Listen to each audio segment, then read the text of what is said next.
You lie the other way down. Yeah. Oh, that's lovely. No tongue. He's got enough time there. Right, boys. 1, 2, 3. Cheers!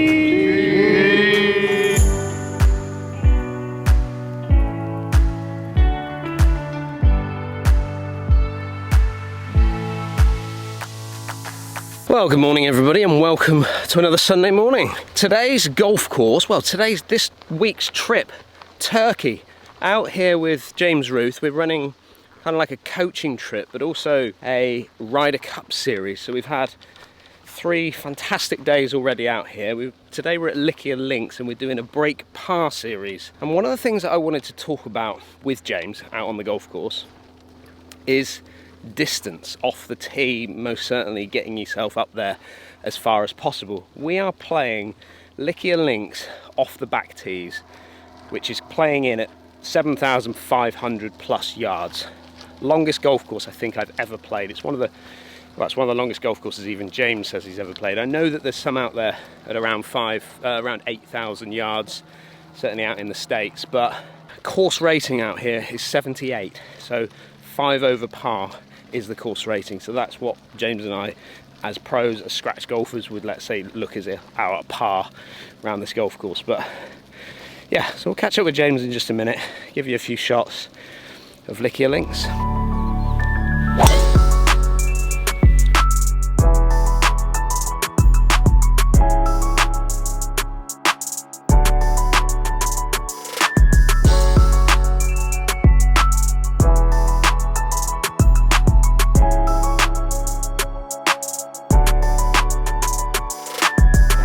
You imagine though, so for somebody like Tim Clark or Luke Donald, you know, this is what they're facing All the time. Okay, they're not playing golf courses of this length, but you know, knock off 300-400 yards. Luke Donald's going in with 5 4-irons into a lot of holes. How did Luke Donald compare lengthwise to you off the tee? I would say probably 25 behind. Back? Yeah, probably got pulled by maybe 15 yards. Yeah, 10 yards maybe, but you know, that makes it even more impressive. And it's such a shame that he tried to Get longer by changing his swing rather than maybe hitting it harder. I don't really know. Well, welcome to what I can only describe as one of the longest golf courses I've ever had the pleasure of playing. It's the longest I've ever played at 7.6, yeah. I mean, I would say that like one of my longest courses I've ever played was St Mellion. You've played a lot of golf around St Mellion, haven't you? 7,000. Now, you average carry, I would say your average carry is probably between 290 and 310, isn't it? Yeah, 290 I would say was about fair. Yeah, I can maybe get it up to 300 if I jump off my feet, but yeah, 290 is a stock shot.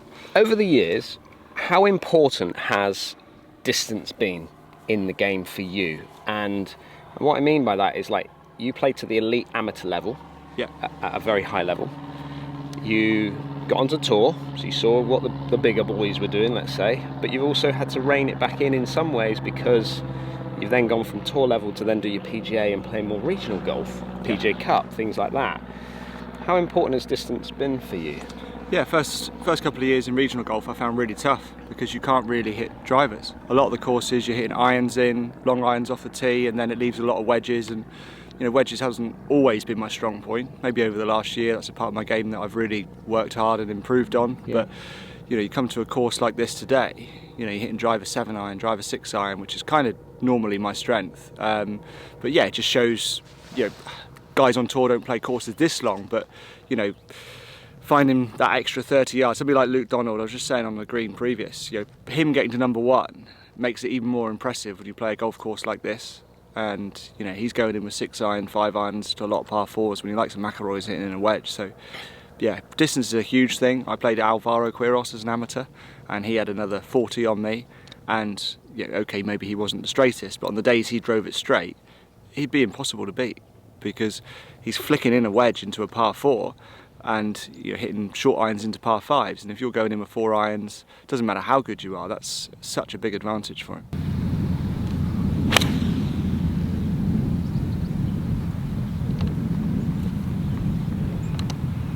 Now, I remember back in when we used to play county golf together, and Kev Harper, prime example, Kev was somebody who was my age, so playing him in junior county golf, and then he was longer than me off the tee. I remember playing against some of the other county players that we played against, and they all had 20 on me off the tee, and I always used to walk off the golf course thinking, I feel like I've played better than them a lot of the time, but just not one. Yeah. Lose like 2 and 1, or do you know what I mean? I was just, but I didn't realise it quite at the time as to what is actually going on here. Well, it's Bryson that's caused a big boom in the distance thing. Tiger knew it early. Tiger knew the importance of distance.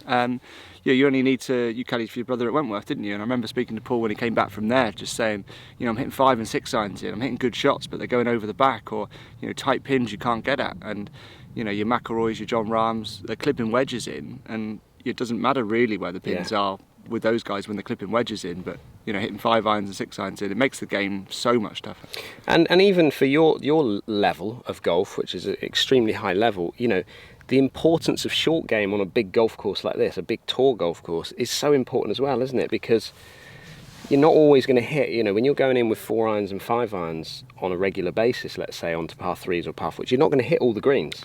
No, and you'll see with these, a lot of the greens are raised. You've got horrible little runoffs, so if you do miss it on the wrong side, you need a high quality short game to be able to get up and down, because it's a risky shot to try and get that shot inside 3 or 4 feet, because if you get it wrong, you're bringing double into play. Yeah. So this is I'd love to see a tour event around this golf course, because I think it would be one of the toughest courses that they would play on. I agree, yeah.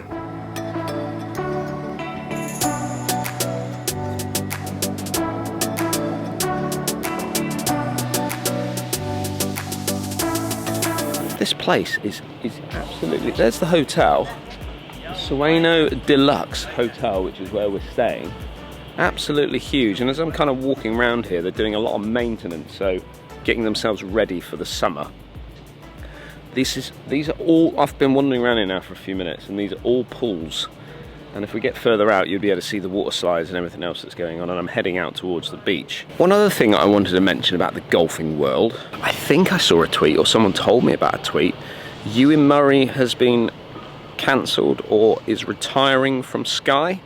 A tweet that kind of came out that I think has been taken down now, for probably legal reasons, is Ewan Murray invited down to a meeting down in London, and was asked to was told that he was going to be finishing with Sky. It's if that's the case, it is going to be such a shame, because there's just a few people over the years, isn't there, been that are kind of iconic to their sport. If we think about Murray Walker with F1, The Voice. Murray Walker was just phenomenal in when you switched on that TV on a Sunday to watch a Grand Prix, you could hear him. You knew you had the Formula One on. Peter Alliss was another one, wasn't he? Peter Alliss, obviously, hugely iconic when it came to the game of golf. And then Ewan Murray, over the years, 25 years, I've been watching Sky Sports with him, commentating on it. And you kind of had that. He had that soft approach to golf. Knew a lot about golf. Played ex-tour player, so knew a lot about golf. Had lots to contribute when commentating on the golf. So if it is the case that he's been kind of squeezed out by Sky, that's a real shame, because I think the game of golf still does need these types of people in it. A little bit of tradition, but also people with lots of knowledge. Again, down in the comments, what do you think about that?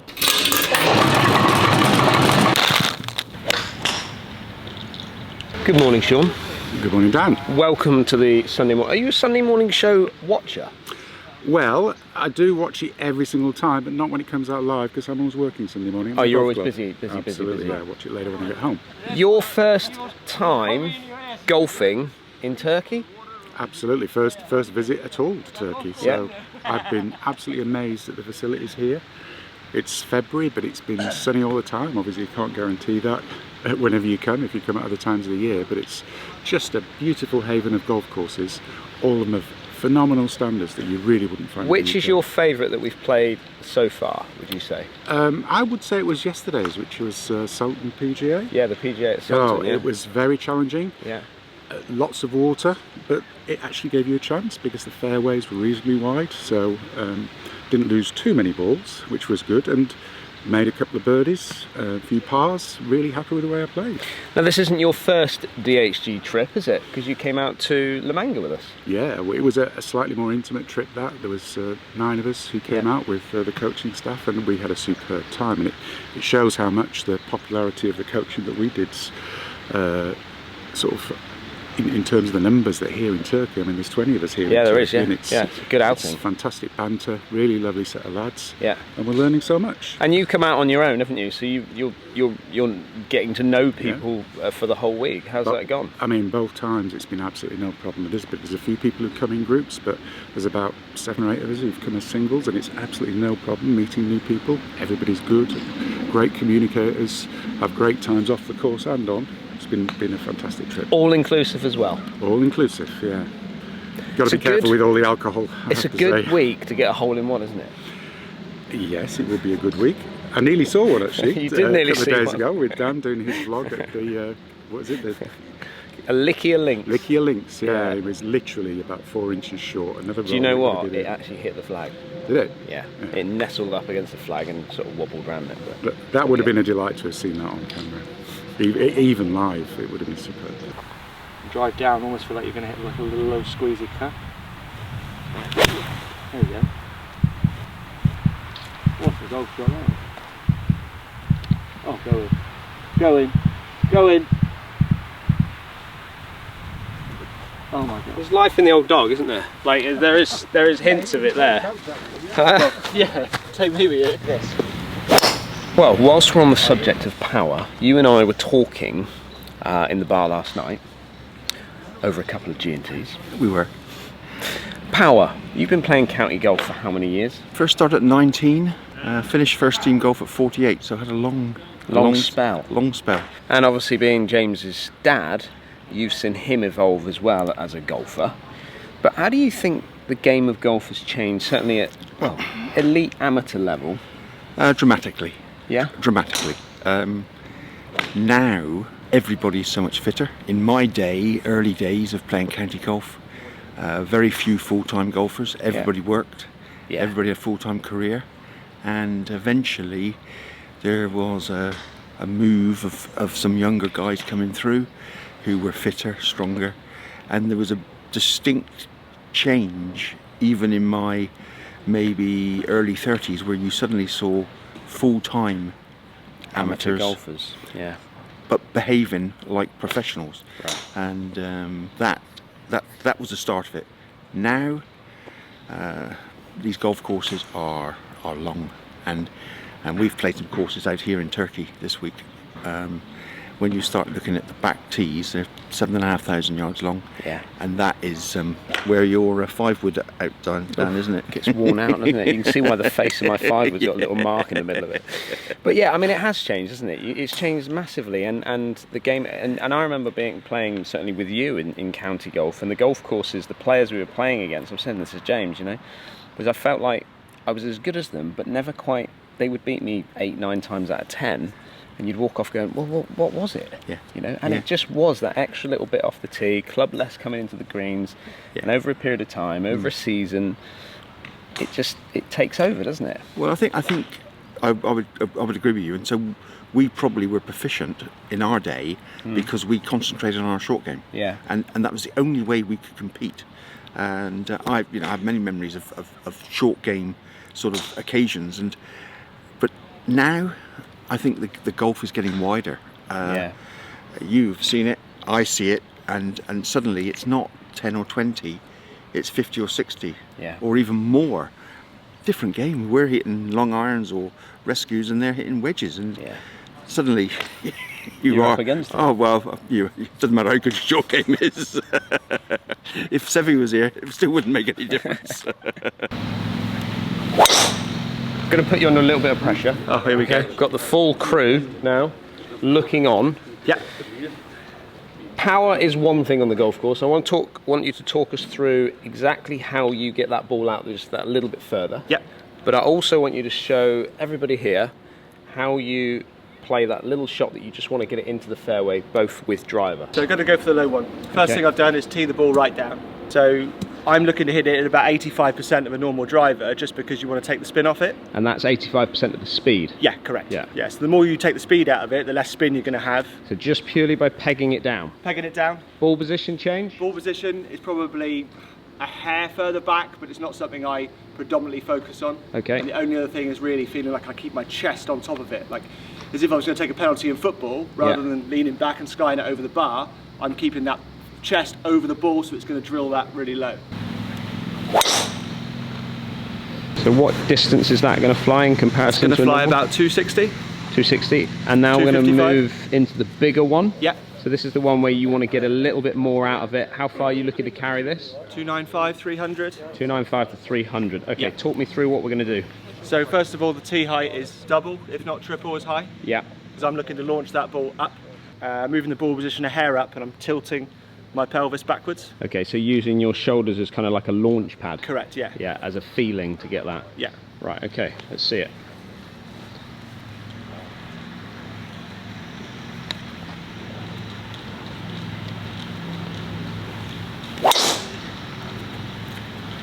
Question is for James, how to hit the ball a bit lower with the irons, into the wind particularly.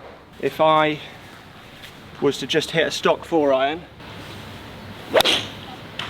that's the sort of height it would go. So 4-iron hit it a bit lower, I'm putting it back in my stance. I'm not moving my hands, so therefore my hands sit further ahead, so it takes loft off it. Same again, I'm going to be swinging it at 85%. So there's a great story of Tiger, okay? Tiger's making these practice swings, hitting his 2-iron stinger, okay? So he's here and he's doing this. And the commentator said, wow, Tiger's going for a big slice here. And Greg Norman jumped on and said no, because he's got the ball so far back for his stinger, he's got to then change his path out to in. Because he's hitting it earlier on the arc, that's going to create more of a hook, because the path would be in to out. So when you whack it this far back in the stance, you have to get the swing direction going left to square it up to hit that sort of straight stinger. If I just make that normal swing, that ball then is going to hook, because you're hitting it on the earlier in the arc, the face is shutting down, so you have to make sure your path is moving out to in to square it up. That's easy.